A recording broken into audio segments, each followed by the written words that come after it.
Olá, como vocês estão? Tudo bem? Dando seguimento então ao nosso projeto do Café Liberal, conforme prometido, a gente está subindo mais esse vídeo na segunda-feira e como combinado com todos vocês na última semana, o propósito desse vídeo é esclarecer um pouquinho sobre as definições acerca de 3 escolas importantes do liberalismo que são essenciais para a compreensão daquilo que a gente vive hoje sobre o liberalismo, porque entender aquilo que surgiu desde a concepção do liberalismo me parece absolutamente essencial para a compreensão de que tipo de liberalismo a gente pretende construir a partir dos nossos tempos. Bacana? Espero que vocês estejam muito bem. Hoje um pouquinho mais de calor aqui em São Paulo, não sei como é que tá aí, mas espero que a semana de todos nós seja sensacional. Vamos lá então? Então existem 3 escolas basilares, 3 tradições basilares para que a gente possa compreender o liberalismo. A primeira é o liberalismo britânico, a segunda é o liberalismo francês e a terceira é o liberalismo desenvolvido nos Estados Unidos, tá bom? Se vocês realizaram aquela pequena lição de casa que eu passei para vocês na última semana, leram um pouquinho, procuraram ler sobre Locke, sobre Smith, sobre Hayek, para poder compreender aquilo que eu disse e aquilo que a gente pretende tratar, tá bom? E se você realizou esse trabalho, ficou, acho que, fácil você perceber que o liberalismo, assim como muitas das concepções humanas, não surgiu de um raio divino que iluminou a cabeça de quem quer que seja, mas sim da capacidade, especialmente a partir do século XVI, mais precisamente séculos XVII e XVIII, de sistematização, de organização, de ideias e concepções que vinham surgindo na Europa, pelo menos desde 1350, primeiro nas artes e depois em outros campos da organização política e da vida em sociedade. Então, antes das ideias de Locke e de Smith, que podem ser consideradas as bases primordiais do liberalismo inglês, a gente viu isso ocorrer mesmo dentro da Igreja Católica, conforme a gente tratará aqui.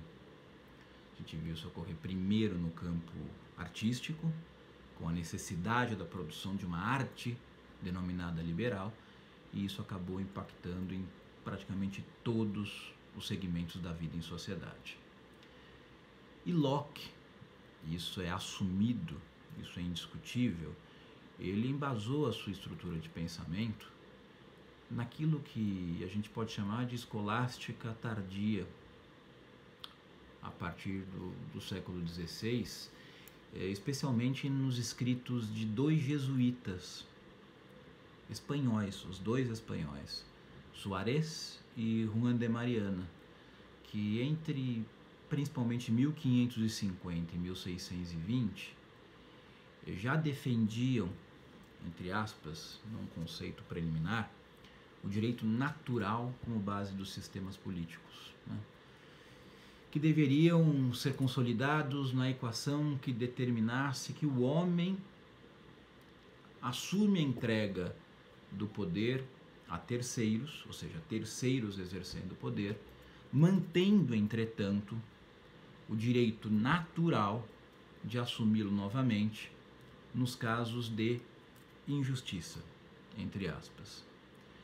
Esses 2 jesuítas espanhóis, vejam bem, entre 1550 e 1620, eles acabam por reconhecer em seus escritos, inclusive, o chamado direito à revolta, o direito à revolução e o tiranocídio. Depois pesquisem o termo tiranocídio. E que, em suma, isso quer dizer o seguinte: o direito de você derrubar pela força, vejam bem, pela força, não esqueçam o tempo em que nós estamos nos referindo, a que tempo nós estamos nos referindo, o direito, então, à derrubada pela força de um dado governante que seja considerado mau. O Juan de Mariana, ele vai além, inclusive, nos seus escritos, porque ele defende já naquele período que a sociedade e a liberdade individual do ser humano deve se embasar no direito à propriedade. Eu não sei se vocês se recordam, tenho certeza que sim, mas a questão da propriedade naquele período da história, tremendamente influenciado e dominado pelo pensamento da igreja,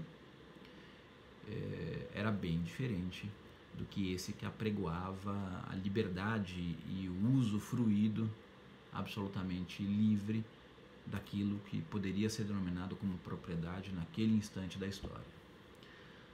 Locke, em seus escritos, ele desenvolve a posteriori a ideia de lei natural, ou de direitos naturais, e sob um tripé muito importante de ser compreendido, que é essencial ao liberalismo, ao pensamento liberal, que é o direito à vida, o direito à liberdade e o direito à propriedade. Em sua teoria do direito natural, né, a gente pode afirmar que ele já começa a alinhavar uma concepção antepassada, bastante distante, daquilo que modernamente acabou sendo denominado como direitos humanos. No entanto, para Locke, a propriedade era o mais importante de todos aqueles direitos, ou seja, era mais importante que o direito à vida e mais importante do que a liberdade de per se.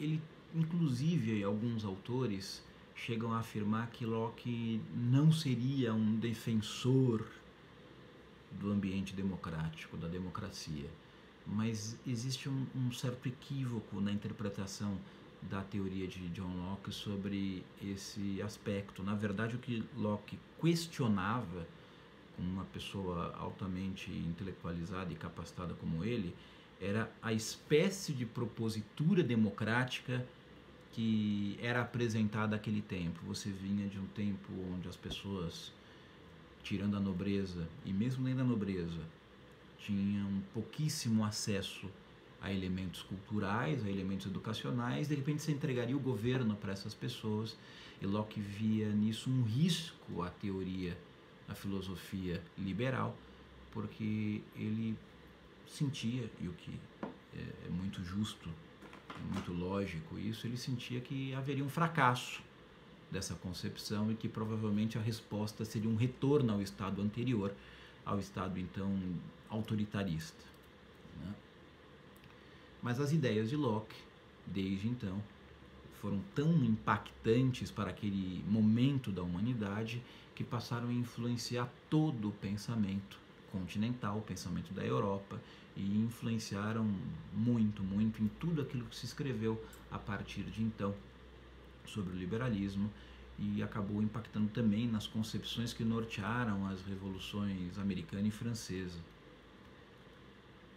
A Europa continental, é importante dizer isso, né? Esse primado surgido de Locke através da lei natural e da vontade do povo, também ressoou, também encontrou um cara que defendeu de forma até mais sistematizada a vontade do povo em Montesquieu, e exatamente no seu espírito das leis. E eu faço um recorte rápido, breve, sobre o espírito das leis, trazendo um pequeno trecho da tradução do escrito de Montesquieu, onde ele defende que o governo mais conforme à natureza, aquele, ou seja, que seria mais cognoscível, mais compreensível à vida em sociedade, à vida humana, é aquele cuja disposição particular melhor se relaciona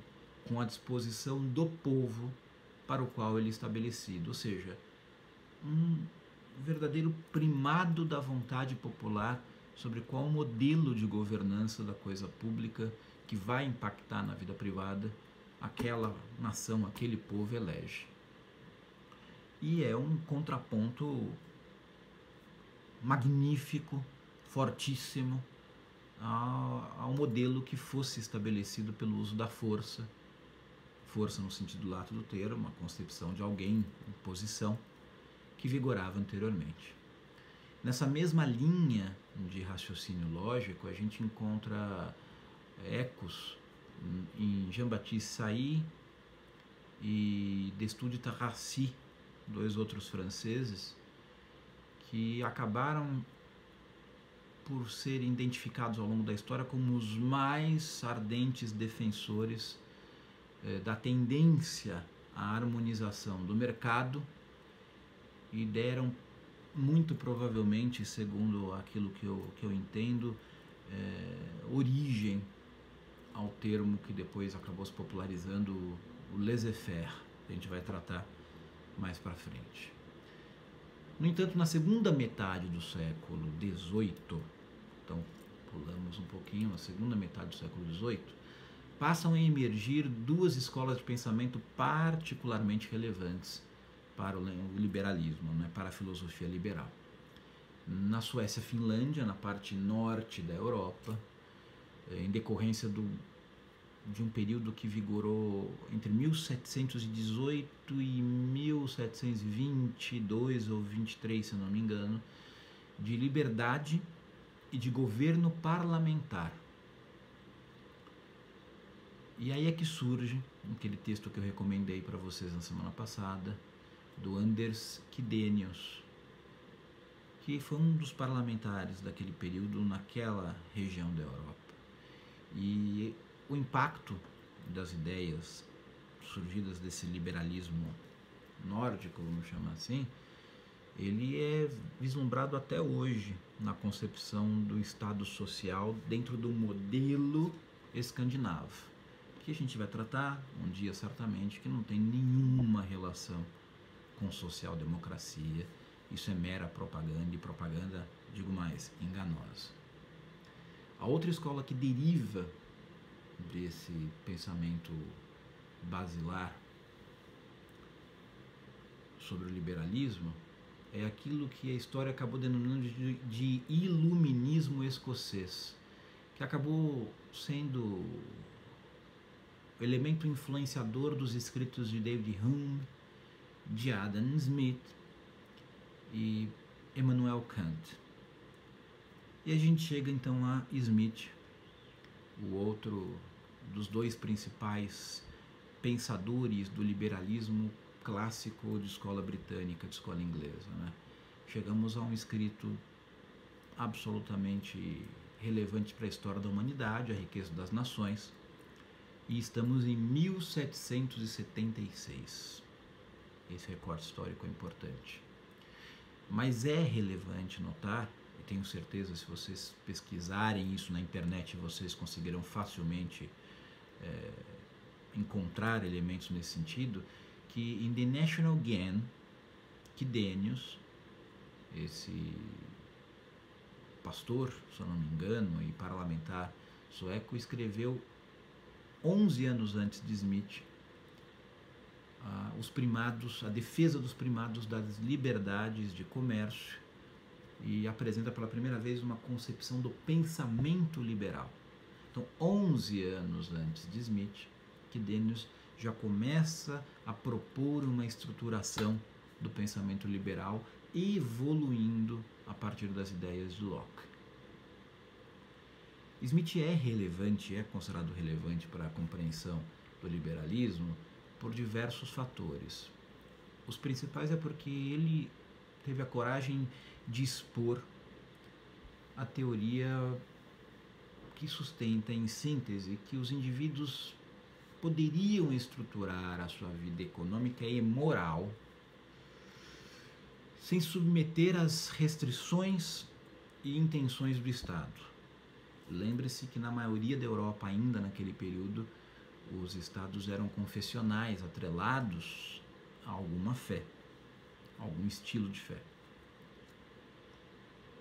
Só que, segundo ele, as nações, e aí é que entra um aspecto muito importante da obra de Smith, as nações seriam tanto mais fortes e prósperas quanto mais permitissem que os indivíduos pudessem viver de acordo com sua própria iniciativa. Essa é a raiz do pensamento liberal de Smith. A própria iniciativa, a liberdade de ação.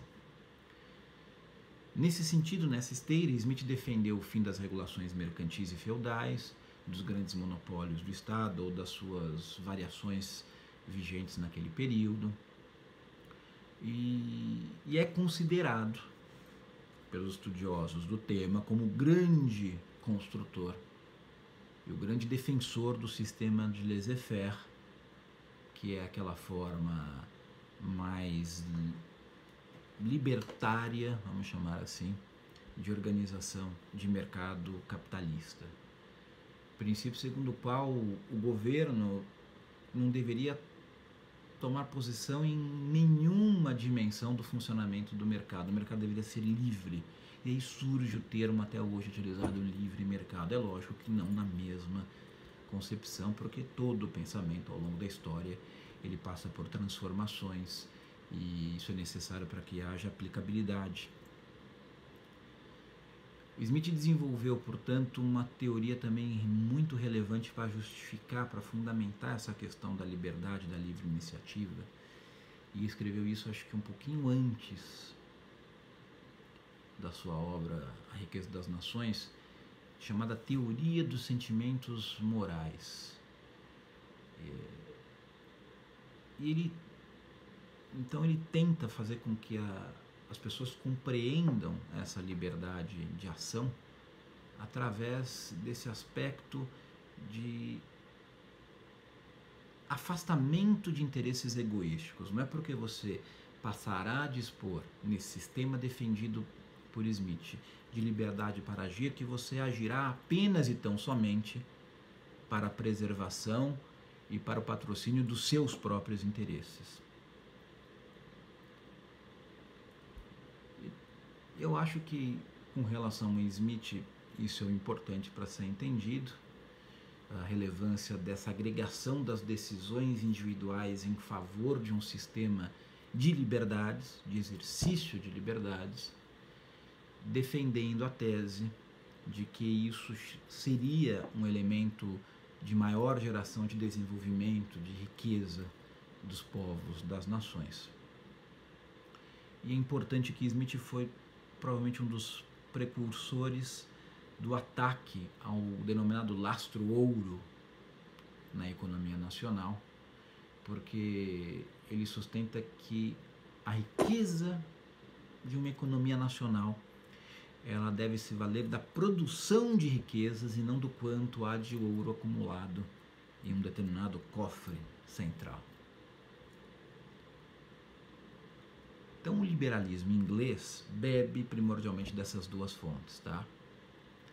E a tradição, então, do liberalismo inglês é essa.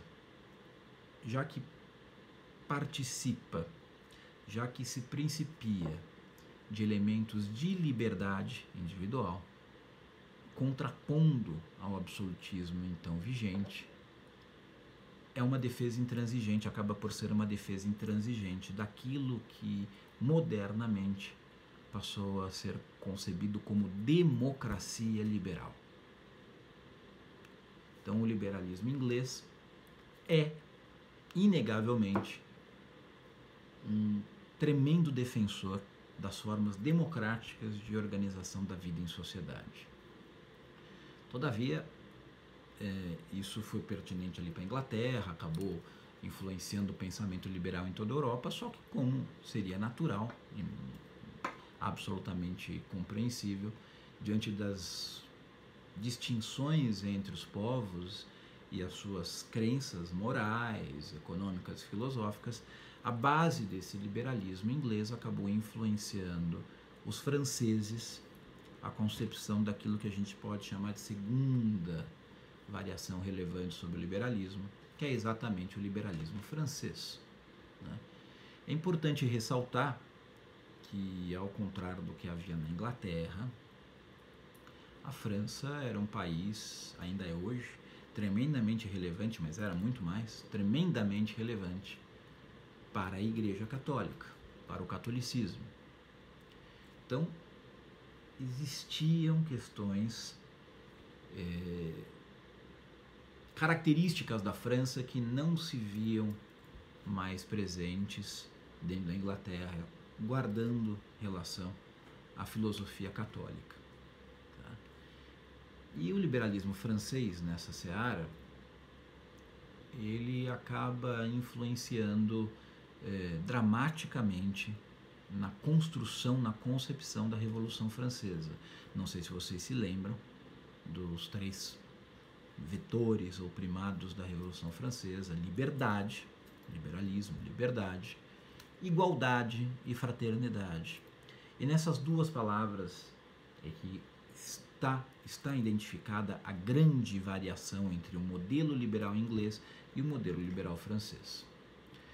Portanto, a gente pode afirmar que os pensadores franceses, políticos franceses que aderem naquele período pré e pós-Revolução Francesa ao liberalismo, eles extrapolam a questão da liberdade sociopolítico-econômica, incorporando às suas estruturas de pensamento questões como a defesa real da construção de uma sociedade igualitária e fraterna. Lembre-se que eu acabei de dizer que a França é um país tremendamente, ainda hoje, relevante para a Igreja Católica, mas naquela época a monarquia francesa e o clero estavam absolutamente umbilicados. Então, e apesar desses pensadores liberais franceses e políticos franceses defenderem isso, é preciso dizer que, na verdade, essa não é uma adesão aos pensamentos defendidos pela filosofia católica, mas sim um contraponto. Em que medida? Na medida em que, filosoficamente, os liberais franceses desenham um modelo de pensamento em que essa construção de uma sociedade liberal, igualitária e fraterna se dá não através do aceite e da aderência a uma dada fé religiosa, mas pela preponderância do racionalismo. Deveria ser, então, uma escolha racional dos liberais a construção de uma sociedade onde a nação pudesse ser livre das amarras de um Estado absolutista que interferisse em todos os níveis, mas que deveria ser constituída através da defesa da igualdade e da fraternidade entre os homens. E é importante dizer o porquê dessa distinção entre o liberalismo francês e o liberalismo inglês. Ora, eu não sei se vocês sabem, mas em um dado período, entre 1309 e 1370 e qualquer coisa, a sede da Igreja Católica foi na França, em Avignon. Deixou Roma e foi para Avignon.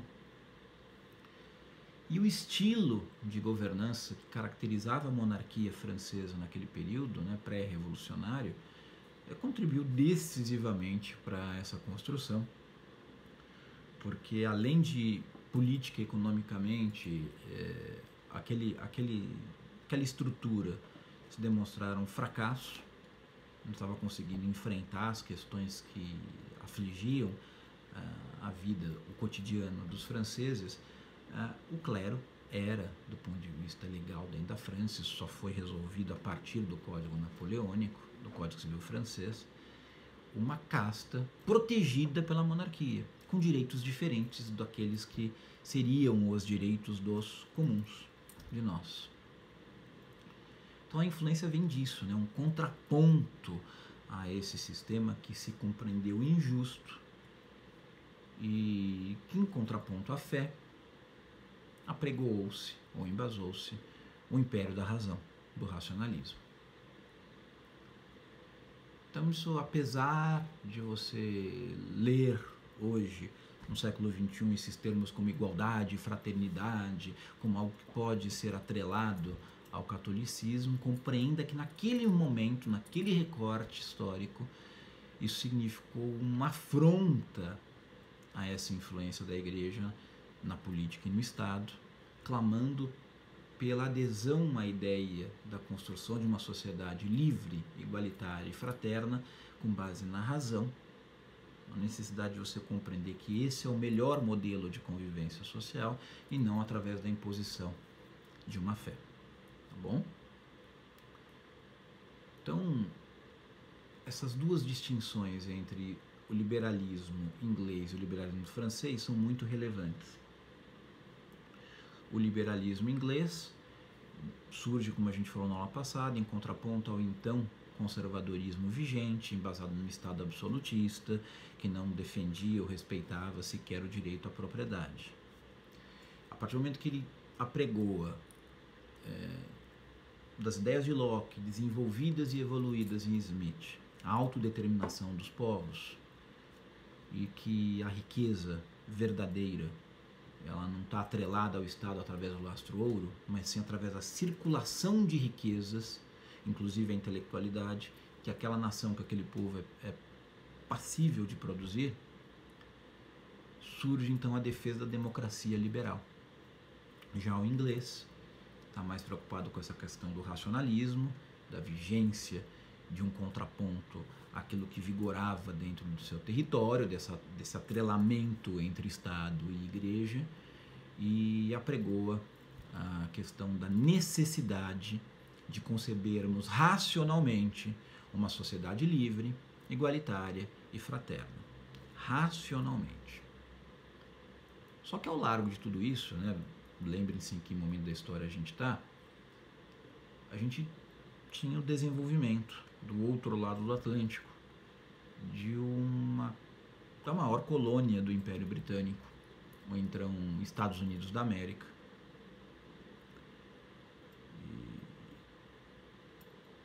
Hoje, né, Estados Unidos da América, e que era foco de atenção, evidentemente, da metrópole, da Inglaterra, mas também dos franceses, né, por conta de todas as questões da rivalidade histórica envolvendo ingleses e franceses. E o resultado disso, fazendo um breve parênteses, você vê hoje na construção política do Canadá, por exemplo, onde um lado fala francês, o outro fala inglês, né? A ideia do liberalismo, então, começa através dos barquinhos que atravessavam o Atlântico naquele período a ressoar dentro do Novo Mundo, especialmente ali no território americano, norte-americano. É evidente que primeiro, por influência direta daquilo que ocorria em Londres, e segundo porque, especialmente sob o aspecto de expansão territorial e econômica, os franceses tinham muito interesse nas terras norte-americanas, né? A Guerra da Independência dos Estados Unidos é uma prova cabal disso, né? Depois a Guerra da Secessão também, os franceses sempre participaram de modo ativo desses acontecimentos que caracterizam a construção dos Estados Unidos da América enquanto nação. Todavia, fazendo um recorte já para o século XX, vejam bem como a gente viajou no tempo rapidamente, né? Em decorrência da Grande Depressão dos Estados Unidos, o liberalismo passou a ser visto com olhos mais importantes. E o liberalismo, então, de raiz norte-americana, que a gente chama de terceira variável do liberalismo, é finalmente sistematizado, especialmente a partir das ideias de Schellinger Jr., Arthur Schellinger Jr., que assumidamente bebe da fonte do welfare state, do estado de bem-estar social, para começar a alinhavar um liberalismo de contornos norte-americanos. E um trecho das suas obras, em recortes das suas obras, a gente verifica com muita clareza isso, porque ele traz a seguinte ideia: quando você está dentro desse quadro pós-depressão norte-americana, de quebradeira absoluta, e você ao mesmo tempo tem por força da tecnologia, condições industriais inéditas, defende Schellinger que se fazia necessária uma certa intervenção do governo, cujo propósito, cujo limite seria o de assegurar oportunidades mais igualitárias dentro desse modelo, sem afrontar a tradição liberal.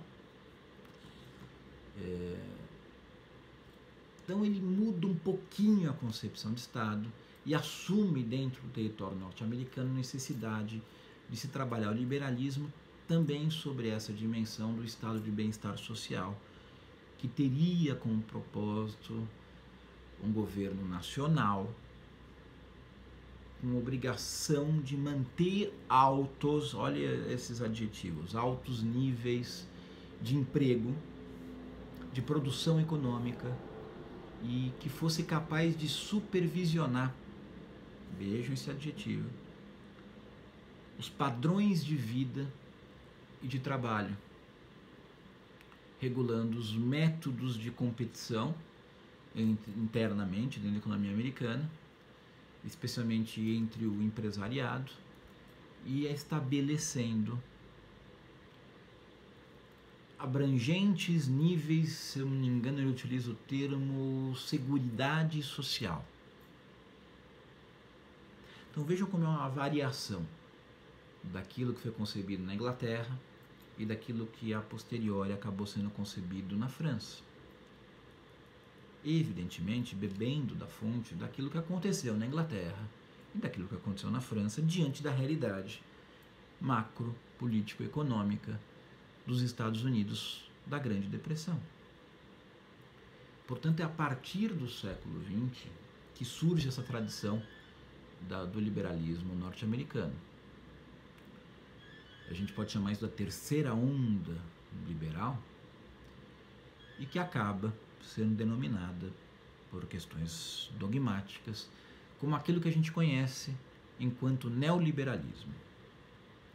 Mas o termo neoliberalismo, é muito importante que vocês compreendam isso, não é uma construção norte-americana, é a construção de um alemão, que é o Alexander Husserl,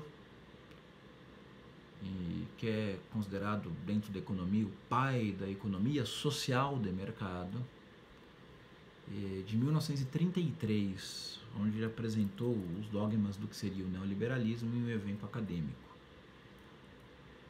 Eu creio que é importante a gente compreender que havia espaço para estes eventos, para essas variações de pensamento e reinterpretações sobre o liberalismo, já que o liberalismo clássico, né, pautado naquilo que Locke e Smith resumidamente sustentavam, havia constado espaço na Europa apenas na Inglaterra.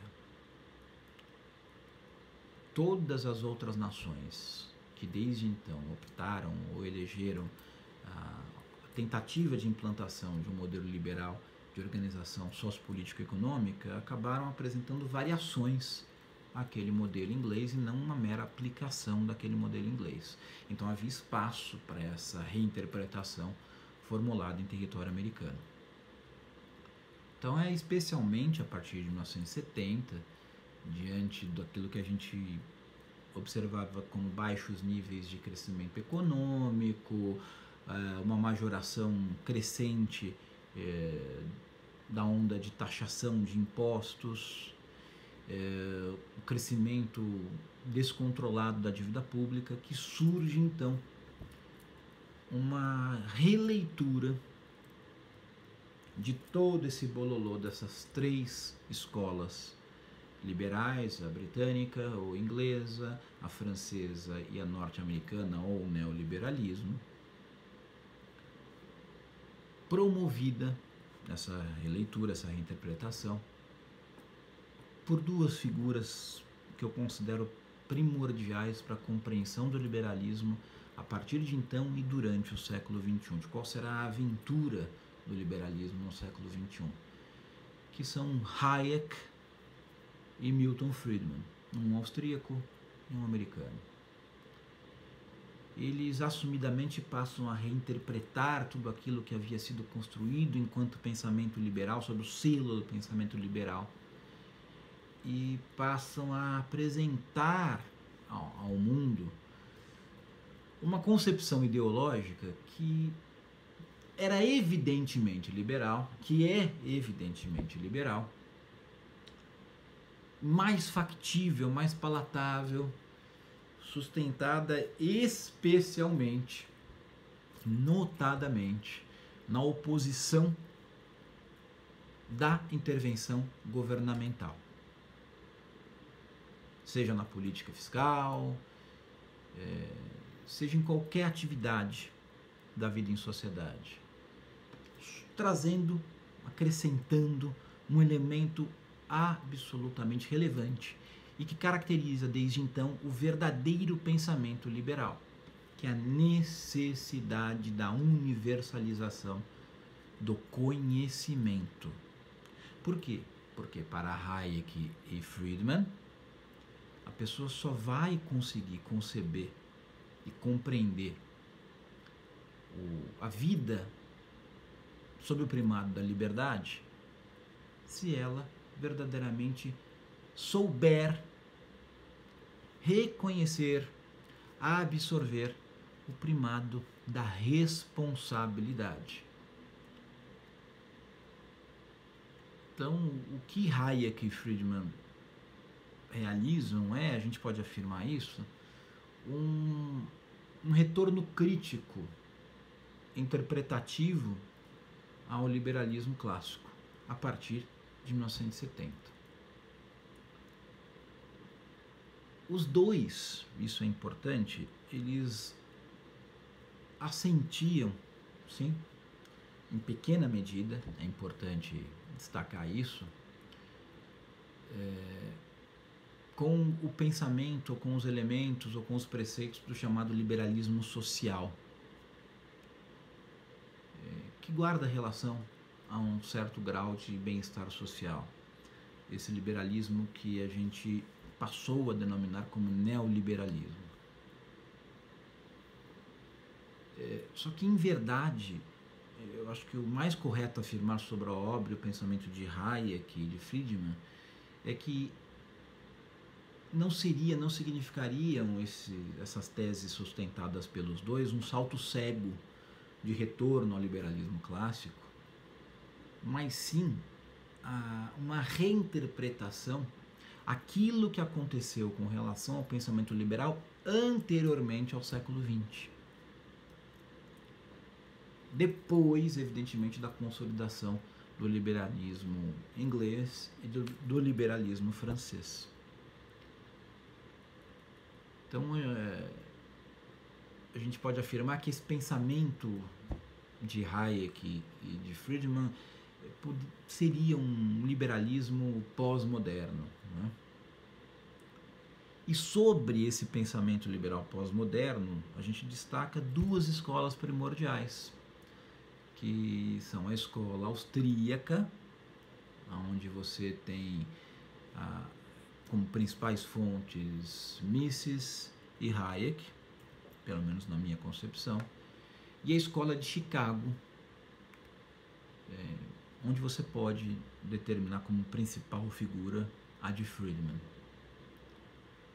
Essas duas escolas, então, a escola austríaca de liberalismo pós-moderno e a escola de Chicago, de modos similares, mas não idênticos, ou seja, de modo parecido, elas podem ser definidas como aquelas que constituíram o pensamento liberal neoclássico, parcialmente tributado a partir das ideias de Sailly e de Bastiat, entre outros. Tá? Então é uma releitura do neoliberalismo sobre preceitos do liberalismo clássico desenvolvido após a concepção do liberalismo britânico e francês. Isso significa que Hayek e Friedman não bebem da fonte do liberalismo clássico? Muito em contrário. A fonte é essa, mas eles não negam todo o processo evolutivo sobre o liberalismo. Não é aquela coisa fanática de aplicar o que o sujeito escreveu lá em 1700 e bolinha ao século XX e adiante, né, do século XX. Todavia, eu acho que é muito importante, né, a gente destacar que é um equívoco que muita gente escreve por aí, dizendo que Hayek e Friedman desejavam, pretendiam fazer com que os preceitos do liberalismo clássico adquirissem maior fortaleza no século XX. É um equívoco na medida em que a base de pensamento deles é o liberalismo clássico, mas eles não negam esse processo evolutivo. E é um acerto afirmar isso exatamente porque a base de pensamento desses dois homens tremendamente relevantes para o pensamento liberal é o liberalismo clássico. Mas o Hayek, em sua obra, ele é muito, muito didático ao afirmar que existem muitas confusões sobre o tema ao longo da história, porque ele determina que existem duas tradições dentro do liberalismo clássico: a tradição britânica e a tradição francesa, como a gente colocou agora há pouco. Só que Hayek diz que não é porque um determinado filósofo ou pensador liberal é inglês que ele aderiu ao longo da sua obra inteiramente à tradição liberal britânica. Então ele traz elementos muito contundentes de que o pensamento de Hume, de Smith, de Ferguson, de Tucker, de Edmund Burke e Paley são representativos daquilo que a gente pode chamar de tradição liberal britânica e que se embasam no empirismo, no common law e em tradições e instituições que se desenvolveram ao longo do tempo naquele contexto da sociedade, que devem, portanto, ser preservadas, como aquelas que garantem o uso das liberdades, aquilo que se pode dizer como a base da democracia liberal. Diz que pensadores como Rousseau, Condorcet, os enciclopedistas e os fisiocratas caracterizam a tradição liberal francesa, que se ancora no racionalismo em detrimento do empirismo, apregoando poderes sem limites da razão, confrontando com a tradição escolástica e religiosa que não foi negada pelo liberalismo britânico. Só que Hayek, de forma muito acertada, como eu disse há pouco, ele alerta ao fato de que pensadores britânicos eram mais próximos de tradições francesas e pensadores franceses acabaram sendo mais próximos, ou deveriam ser considerados mais próximos, das tradições liberais britânicas. Hayek ensina que pensadores franceses, por exemplo, como Montesquieu, Benjamin Constant e Tocqueville, pertencem à tradição britânica, devem ser considerados como defensores do liberalismo de tradição britânica, mesmo em sendo franceses. Enquanto Hobbes, Godwin, Joseph Priestley, Richard Price e Thomas Paine, britânicos, devem ser compreendidos como pertencentes à tradição liberal francesa. Hayek também rejeita, isso é muito importante, gente, que o título, que a nomenclatura laissez-faire, tenha como base a tradição liberal francesa. Ele acha que não é bem por aí a compreensão dessa organização de compreensão da economia de mercado. Ele acha que não é pelo simples fato da nomenclatura de vir do vernáculo francês que ele deve ser confundido com a tradição liberal francesa. Então, o que eu gostaria de trazer hoje, nesse longo vídeo aí do nosso projeto, são essas ideias, essas distinções entre a base de pensamento que levou a Locke e Smith se tornarem os principais pensadores do liberalismo de tradição britânica, aquilo que fez surgir a tradição liberal francesa, quais elementos acabaram norteando o pensamento liberal desenvolvido na França, e aquilo que acabou impactando para a confirmação ou conformação do liberalismo dentro dos Estados Unidos, ancorado sob o selo do neoliberalismo a partir do século XX, especialmente em decorrência dos efeitos da Grande Depressão e das demandas da sociedade norte-americana com relação à Grande Depressão.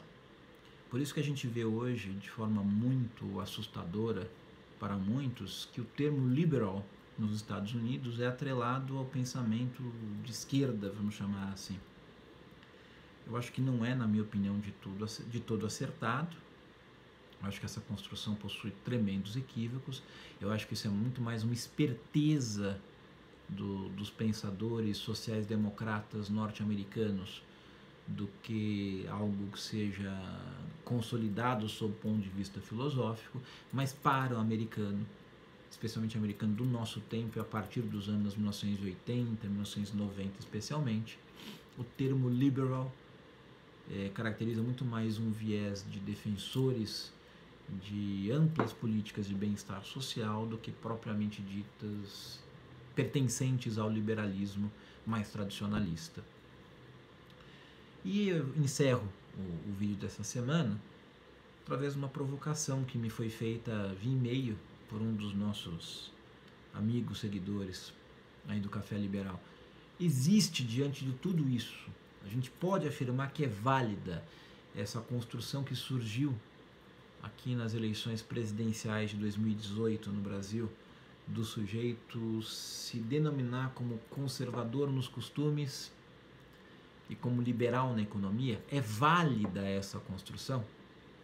Pense um pouquinho depois de tudo aquilo que a gente conversou hoje e a gente inicia então uma faceta muito importante do nosso projeto, que é trazer o liberalismo para os nossos dias, para que você possa compreender como muitas conquistas que são aproveitadas por nós hoje, no nosso tempo, entre eles o ambiente das redes e mídias sociais, decorre do pensamento liberal.